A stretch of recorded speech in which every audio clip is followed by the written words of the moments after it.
मी सध्या आहे कल्याणी नगरच्या मुख्य रस्त्यावर। हा तोच मुख्य रस्ता आहे जिथे साधारण 2 वर्षापूर्वी पुण्याचा कुप्रसिद्ध पोर्शे अपघात झालेला। तो अपघात एवढा गाजलेला होता की संपूर्ण देशभरातून त्याची चर्चा सुद्धा झालेली होती। मात्र आज इथे येण्याचं एक वेगळं कारण आहे। वेगळं कारण म्हणजे शनिवारी मध्यरात्री सेम टू सेम पोर्शे सारखा अपघात इथं झालेला आहे।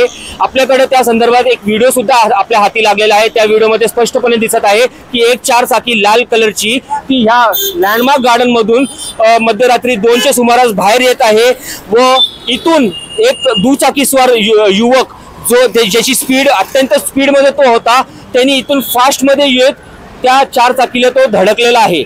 मात्र आता ह्यात एक कहाणी में एक ट्विस्ट आहे। तो ट्विस्ट म्हणजे येरवडा पोलिसांनी या संपूर्ण घटनेची दखल घेतली व तपास केला असता असं त्यांच्या निर्देशनास आलेलं आहे की जेव्हा त्या युवकाचं मेडिकल केलेलं आहे, कारण की गाडीच्या बोनेटवर आपल्याला एक दारूची बॉटल सुद्धा बिअरची बॉटल सुद्धा दिसत आहे। फुटलेल्या स्थितीत ती बॉटल आहे। त्या येरवडा पोलिसांनी जेव्हा त्या युवकाचा त्यांचा बाकीचे प्रवाशांचा जेव्हा मेडिकल केलेलं आहे तेव्हा असं कळलेलं आहे की तो दारूच्या नशेत होता। त्याचा मेडिकल रिपोर्ट आलेला आहे, म्हणून येरवडा पोलिसांनी त्याच्यावर या संदर्भात गुन्हा सुद्धा दाखल केलेला आहे। मात्र एक आता मुख्य प्रश्न असा आहे की वारंवार ह्याच रस्त्यावर अपघात का होतात? मामा काय सांगाल, वारंवार अपघात होत आहेत याच रस्त्यावर? शनिवारी मध्यरात्री एक भीषण अपघात झालाय। युवकाला दुखापत झालेली आहे, दारू पिलेला होता ना। आता येणारा हे पब्लिक एवढे आता तरी ट्रॉफिक हातातच नाही राव। हे शाळा सुटल्यावरती हे झालं संध्याकाळच्या वेळेत, त्या टायमाला हे होते आणि इथं संध्याकाळी पिलं नाही मग इथले लोक बी हालत नाहीत राव। मामा रात्री 2:30 ला अपघात झालेला आहे।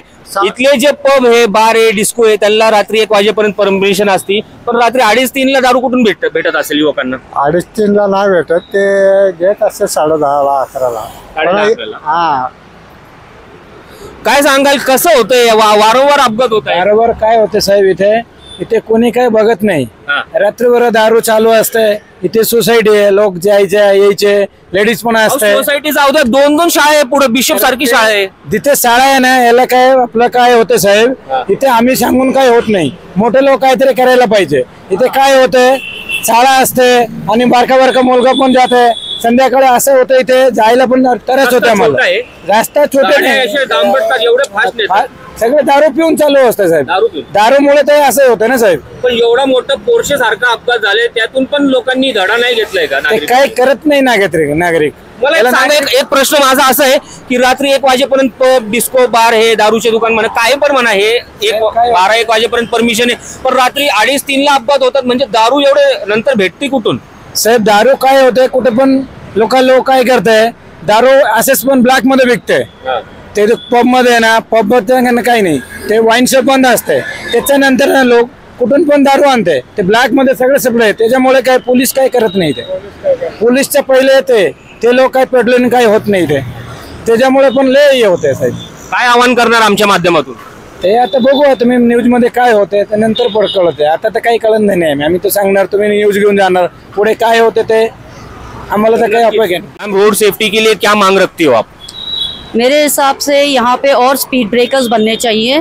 स्पीड ब्रेकर्स होने से कम फास्ट गाड़ियाँ रुकेंगी, लोग होटलों से निकलते तो थोड़ा धीरे चलेंगे।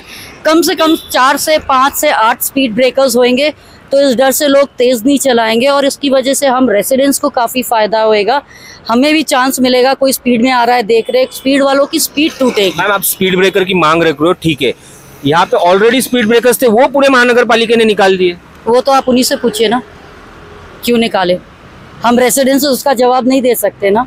रात भर शराब भी मिल रही है मैडम, वो भी आप उन्हीं से पूछिए ना सर, हम क्या जवाब दे सकते हैं? आप रेसिडेंट्स, हम रेसिडेंट्स होके बोल सकते हैं, हम उससे ज्यादा क्या कर सकते हैं? अपील करोगी मैम? मेरी अपील यही होगी, प्लीज रोड सेफ्टीज बढ़ाइए, स्पीड ब्रेकर्स डालिए, थोड़ी सिक्योरिटी करिए, लोगों के अंदर थोड़ा एजुकेशन डालिए, थोड़ा सिविक सेंस डालें कि अगर हमने पिया है तो हम ओला लेके जाए, हम गाड़ियाँ ना निकालें। थोड़ा, दिस इज़ एन एजुकेटेड इंडिया। हमें एजुकेशन हर इंसान में दिखनी चाहिए और वो हम दे नहीं सकते, वो अंदर से आती है, उन्हें खुद देनी है। हे काही नागरिक आपल्या बरोबर आहेत, त्यांचं असं म्हणणं आहे की रात्रभर इथं दारू पिऊन गाड्या चालवतात, दारू नक्की वेटी कुठून? आता एक मुख्य प्रश्न हा राहिलेला आहे, आमचं पण हेच म्हणणं आहे की रात्री 2:30-3ला जेव्हा ऍक्सिडेंट्स होतात, दारू पिऊन एवढ्या रस्त्यावर एवढा पोर्स सारखा एवढा भीषण अपघात होऊन एवढा मोठा गाजलेला संपूर्ण देशात होऊन पण तरी पण आता सुद्धा शासन प्रशासन आणि त्याचसोबत हे जे नागरिक आहेत जे रात्रभर पार्ट्या करतात, दारू पितात, यांनी हे कधी धडा घेणार यातून हे बघायचं राहणार आहे. न्यूज डॉट साठी मी जोएब शेख, पुणे.